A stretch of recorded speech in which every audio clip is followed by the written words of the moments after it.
Hi, this is Susan Broder from Speak Languages and Travel the World, here to help you improve your English with minimum effort and maximum benefit. And today I'd like to kill two birds with one stone and speak to you about a social problem as well as a grammatical point. By the way, do you know what kill two birds with one stone means? Well, before I tell you, I'd like you to click on this button here and download some exercises I developed at absolutely no cost for you to improve your English fluency. And you can do so whilst driving your car or doing any kinds of activity that doesn't involve your brain. And so you've got more time for your family and for your friends. Yes, so to kill two birds with one stone. What's that? When you want to solve two problems with one solution, and that's what I'm going to do today. So first of all, let's go to the grammatical point, because my question is, are you a sheep? Sorry, that's not exactly the question. It's, are you like a sheep? Now, some people are going to say, well, that doesn't sound right, because like is a verb that you should usually use with do. For example, do you like sheep? Or do you like coffee? Do you like tea?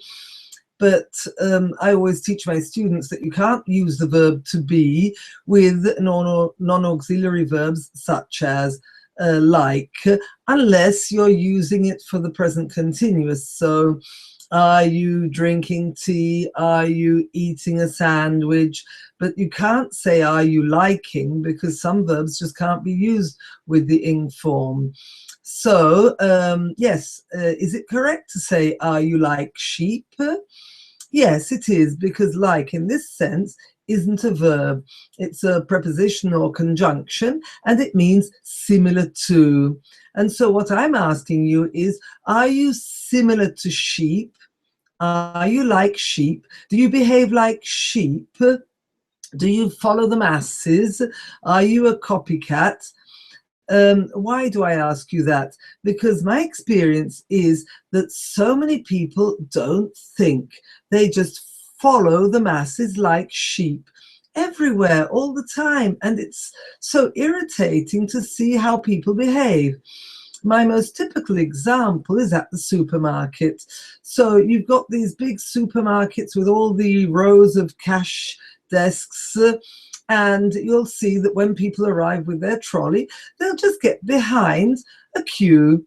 They won't look around. There are 3, 4, 5 queues, and they'll just get on behind and sleep in the queue or chat to someone. Nobody will even think of looking if maybe there's a cash desk without a queue and a cashier waiting. So I don't have the patience for these queues. I usually walk along, risk, of course, missing a place in the queue, and inevitably 95% of the time I'll find either someone paying and then the cashier is free, or even the cashier free herself or himself.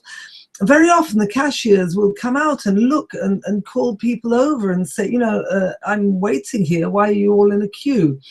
So 95% of the time I'll find an empty cash desk, or someone who's just paying. So I don't need to queue up. So why are we all behaving like sheep? You know, you just come along with your trolley, find a queue and get on behind without thinking, without using any initiative. Another example has been happening to me now coming out of school. So it's the end of the school day.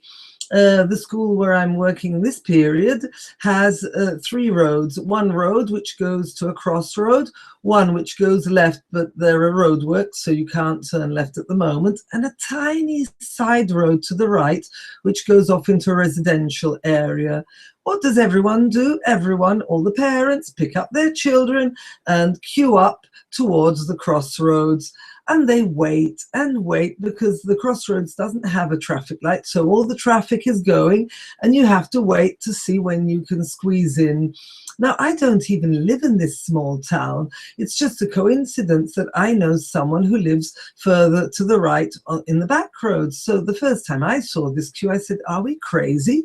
I turned into the little side road, did a few zigzags left and right, and came out onto the main road 500 meters further along, no cars in sight, and I went off. It took me literally a minute and a half to get onto the main road, and everyone else, just like sheep, everyone else was waiting to get onto the road. Well, you know, I thought the first time maybe because of the road works, people weren't expecting it. They're used to going straight. But this has been happening for a week. So people, I mean, they live there. They should know the back roads.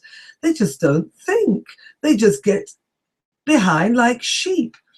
So my question to you is, are you like a sheep? Do you behave like sheep? Or do you just get in line, or do you use a bit of initiative and think, well, you know, how can I get out of this problem without behaving like a sheep? Okay, so maybe you have some similar experiences you'd like to tell me about. I'd be happy to hear. You can put them in the comments box. And I'd say, if you enjoyed this video, please click here and subscribe to my video so you can watch a few more. And don't forget, you must practice your fluency every day, at least 10 minutes, speaking, listening, and any way that you can even think, possibly in English, to improve your English. That's all then. Have a nice evening. See you again in the next video. Bye.